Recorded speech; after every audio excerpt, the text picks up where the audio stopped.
Welcome to Wellness Big Sis the Pod, a by Maven media production, where we believe you deserve real education from real experts delivered in a way you can actually use. I'm Dr. Kelsy Vick, your board-certified orthopedic doctor of physical therapy, and this podcast was built for the girl who is done feeling overwhelmed and frustrated by conflicting health noise and is ready for something she can actually trust. Every week, we have honest, science-backed conversations about your health, your hormones, your brain, your body, and everything in between. No fluff, no fear-mongering, just the truth. Because understanding your body is the most powerful thing you can do for yourself. A table full of experts built for the curious girl who wants the truth. So welcome. Your seat is waiting for you. It comes down to this shared emotional experience, this collective gasp, this held-in breath as you're waiting to see, is that penalty kick going to go in? The simultaneous sigh or cheer or reaction, the unified attention on the same event, all of those things appear to be the active ingredient, not just physically being in the same space. And they called it the contact hypothesis. Direct interpersonal contact between members of different groups under conditions of equal status and shared goals reduces prejudice, and the World Cup creates almost this perfect example of this contact hypothesis. It's a temporary reversal of the normalcy that we see every day. It's witnessing things through new eyes. It's that re-enchantment of the normal. America turns 250 this week. The World Cup is happening right now on American soil. And I keep coming back to this one observation that I think is worth an entire episode and the perfect 4th of July episode. There is something specific that happens when humans from completely different contexts, completely different cultures, completely different environments end up in the same moment together. Not just emotionally when we're cheering on the same team, not just physically when we are standing right beside someone else watching a 4th of July parade or cheering on a team at the World Cup, but also biologically, psychologically. And what happens innately in our physiology when we're in these sort of environments is something that I think is super special. Welcome back to Wellness Big Sis the Pod. I'm your host, Dr. Kelsy Vick, a board-certified orthopedic doctor of physical therapy and a pelvic floor physical therapist. And there are two things that are happening simultaneously in the month of July. One, we celebrated last Saturday. This episode will release Monday, but we are about to celebrate July 4th at the time of this recording, and the World Cup is going on right now. And both of these two events and bringing people together, especially from different walks of life, strangers celebrating, whether it's cheering on the same team, whether we're celebrating America's birthday, it's something super special. And I don't know if you guys are like me, but the media coverage surrounding the World Cup and all that's happening has been super duper healing. Seeing people from different countries experience America for the first time and having these new experiences to them, watching America through their eyes has been like the best birthday gift ever, I feel like, for me as I celebrate my own country's 250th anniversary. It's another way that I've realized the world is a whole lot smaller than what we think it is. Seeing all of these people from all different walks of life, getting to travel in my own life and visit different countries, I realize that there are people out there who are just like me, living in their own worlds, living in their own environments. And I've been blessed to get to experience that in certain countries. And it's a real blessing to see other people experience my own country in the way that people visiting for the World Cup are experiencing it right now. There is something that happens when a group of strangers gather together and all experience the same thing at the same time. And research is just starting to scratch the surface on what this actually means and to help explain that feeling of camaraderie that we get. And it's more biological than what we might expect. So in 2024, there was a super comprehensive study done on social connection and health. They found that social participation or participating in these communal events with a lot of other people, even if they're strangers, is one of the most consistently documented and strongest predictors of well-being and longevity. They found that having more of these social connections, social interactions, social contacts plays a super beneficial role in our brain health, primarily lowering the risk for dementia. They also found that these brief interactions with strangers, so not these deep friendships that we've done a lot of episodes on before, but what they call weak tie interactions with strangers, contribute meaningfully to happiness and the sense of belonging that we feel. The 4th of July parade, the World Cup, the watch parties, All of these are structured forms of social connection that create opportunities for these high density, weak high interactions with strangers in a shared both like physical context at the game or at the parade, but also in a shared emotional context as well. So, what is the active ingredient among these shared experiences, the shared participation in some of these events? How does it actually help us physiologically and help things like our brain health and our risk for dementia? It comes down to this shared emotional experience, this collective gasp, this held in breath as you're waiting to see, is that penalty kick going to go in?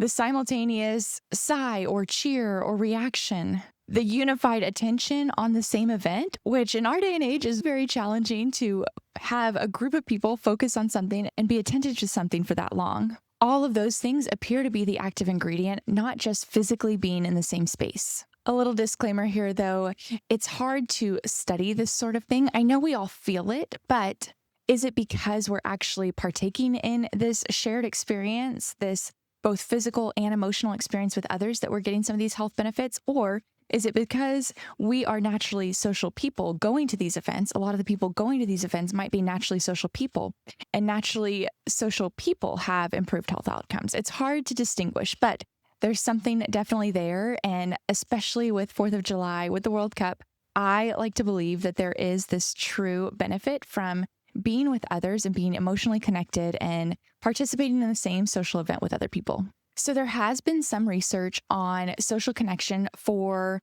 a nationwide event. So something like the 4th of July, like national pride, what does that actually do to our emotional well-being? They found that participating in these events and going to these parades produce these feelings of connection and belonging that last well after the event. I think of this when it comes to big events like the World Cup and the Olympics, and the amount of like pride that I feel in certain athletes from my own country and being able to cheer them on, but also even feeling connected to athletes from different countries and cheering them on because their stories are similar to mine.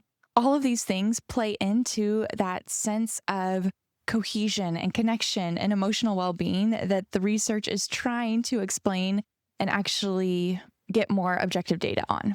One of the other things I've noticed during this time is this sort of adoption between countries. So I think of it specifically with South Korean fans and Mexican fans during this World Cup, where because they were in the same city, in the same proximity, they started to, I guess, have these sort of cross-cultural shared moments. And I saw a lot of my South Korean friends when Mexico ended up going further and South Korea ended up out of the World Cup, that they sort of adopted Mexico as the team that they were cheering for. And I know that happens so often throughout the World Cup as each country in this sort of knockout round gets cut.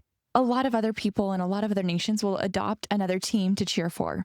And when I looked into this sort of shared cross-cultural experience, the study that was done originally on this was done in 1954, but it's been replicated and duplicated in the decades since. And it tried to establish a framework for what happens when people from different cultural backgrounds share a similar experience.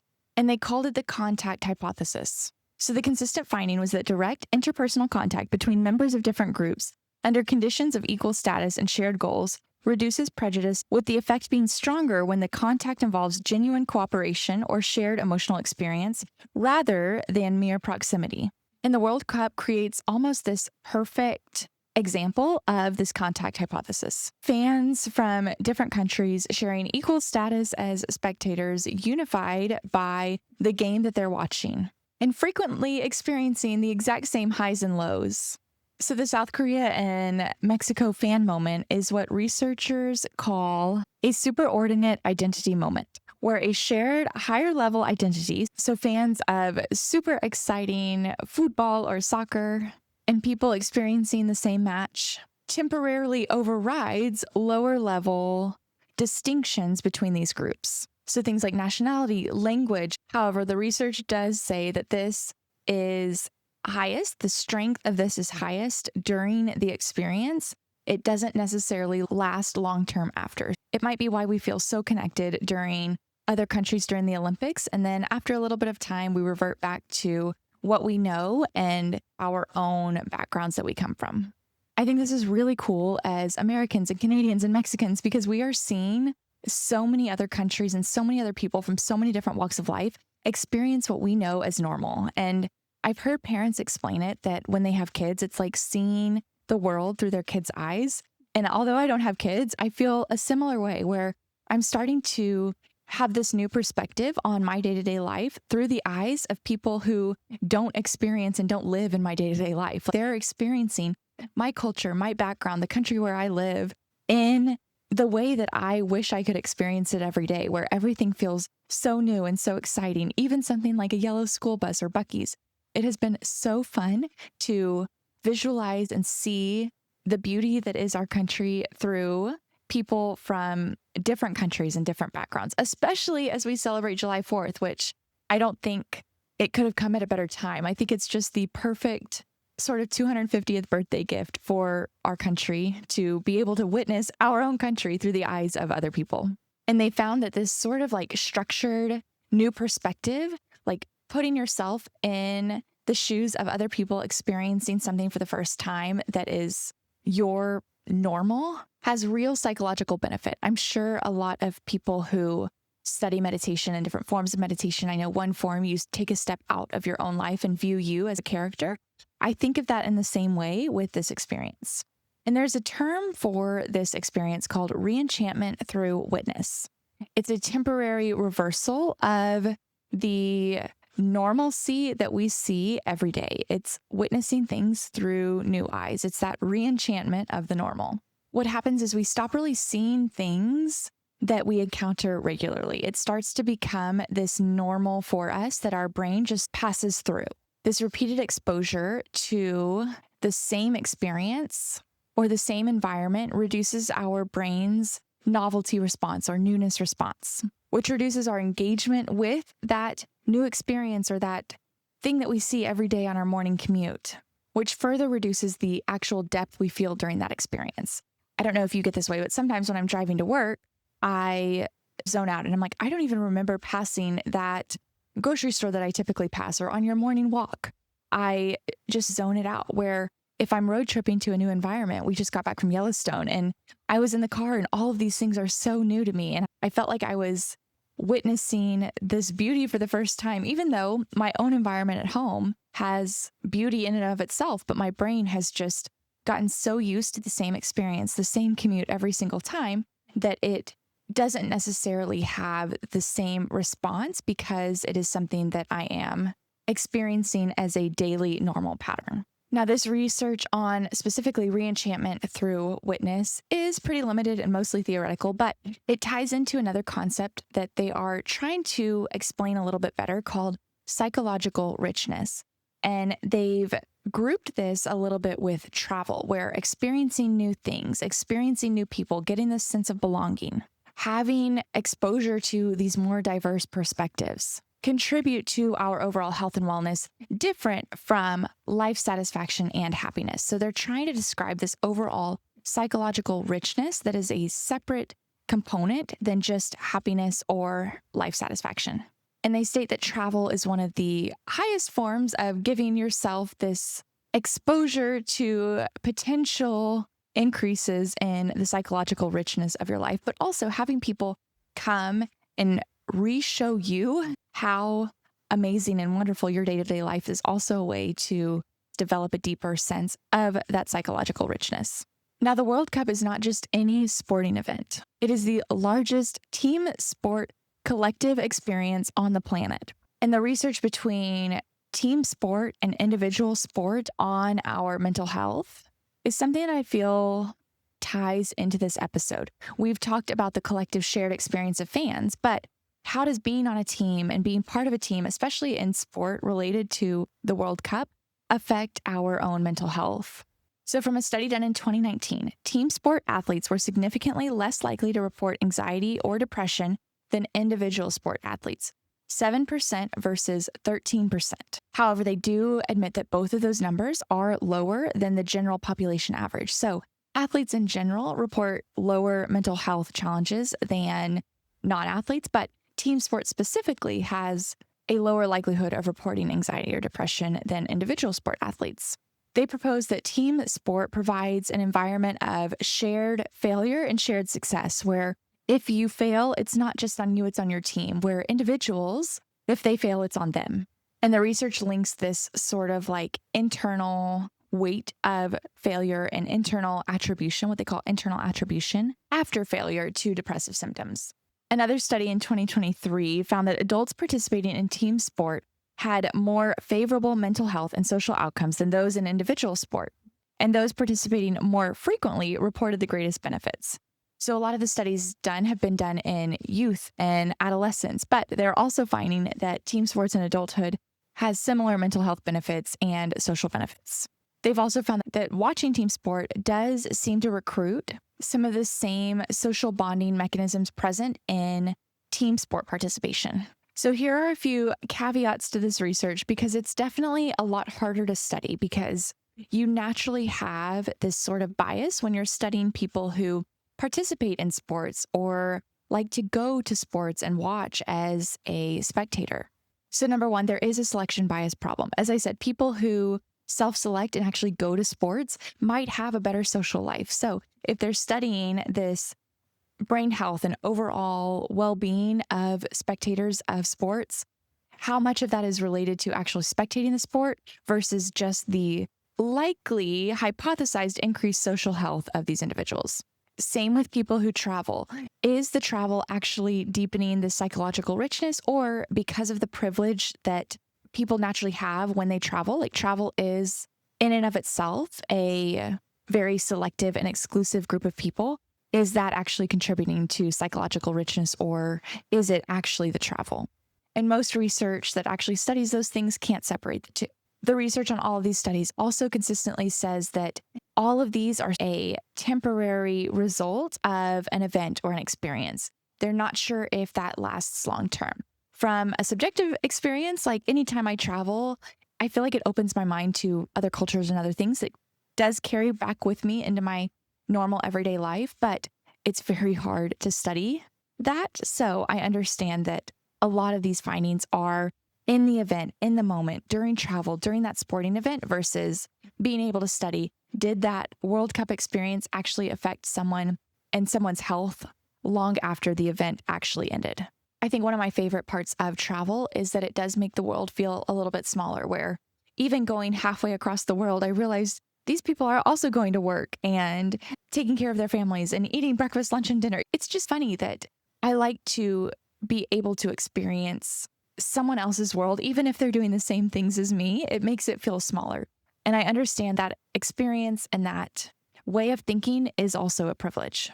The world feels smaller is a tough descriptor for me because my world feels smaller because I'm able to access other parts of the world, where some people, the world might feel infinitely larger because they're not able to access certain parts of the world. So it's this dichotomy with travel and with these social experiences that we've talked about in all of these caveats. But in order to experience the world in this way, it comes with it a certain amount of privilege.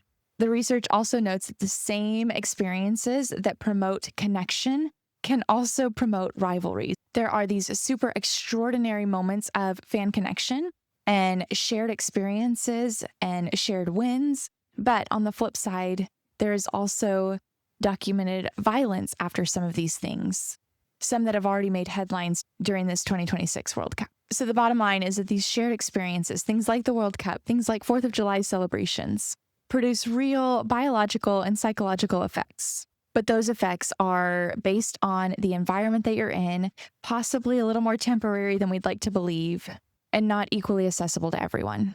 The warmer, cozier, fuzzier version of this story is fun to share, but I feel like it was incomplete without some of these sort of caveats on this research and just experiencing some of those collective sensations as a whole. America turned 250 this past weekend. The World Cup is here. And something is happening in the parades, the stadiums, the watch parties that the research is just trying to explain and can't fully grasp yet. The South Korean and Mexican fans in the same corner. The international visitors seeing the Buc-ee's, the Waffle House, the yellow school buses. The stranger next to you reacting to the same fireworks, the same parade as you. All of these things matter. Even these week-to-high interactions that we have with strangers at events like this when we travel, these things actually matter for our sense of belonging and well-being. But it's honest that Not everyone has equal access to all of those things, and the picture of all of these experiences includes complications and challenges. But the feeling we get itself, that the world feels a little bit smaller and that people are way more similar than it seems or than the media makes it seem, that's very real. So happy 250th America. Happy World Cup to all of those watching. I hope you enjoyed this episode. If you made it this far, thank you so much. I enjoy doing these every single week. We have some exciting things coming. I'm working on ratings and reviews for the podcast. So if you would do me a huge favor when this episode ends and rate and review Wellness Fixes the Pod on whatever platform you're listening to, or share this episode with someone you think might enjoy it, I would greatly appreciate it. Besides wellness, I'm also super interested in all sorts of topics, and I love combining all sorts of cultural moments like the World Cup or even pop culture moments like different TV shows with certain health and wellness concepts, and basically working to create a trusted place for girls to go who are curious about a lot of different things. So with that sort of mission in mind, I also have a weekly newspaper called the Smart Girl Newspaper. The link is always in the description below if you want to join us. It's completely free, but it has usually the episode for the week and then also a few articles, podcasts, videos that I think are super interesting, super fun, always positive, never this like negative thing that you're opening in the morning that's going to remind you of different parts of the world that you might not want to be reminded of at 5:50 in the morning. So always positive, always fun. I really enjoy creating them. So if you're interested in that, please check that out below. But then also, if you wouldn't mind rating and reviewing the podcast, I would greatly appreciate it. Thank you guys so much. I hope you enjoyed this episode, and I'll see you guys again on the next episode of Wellness Fixes the Pod.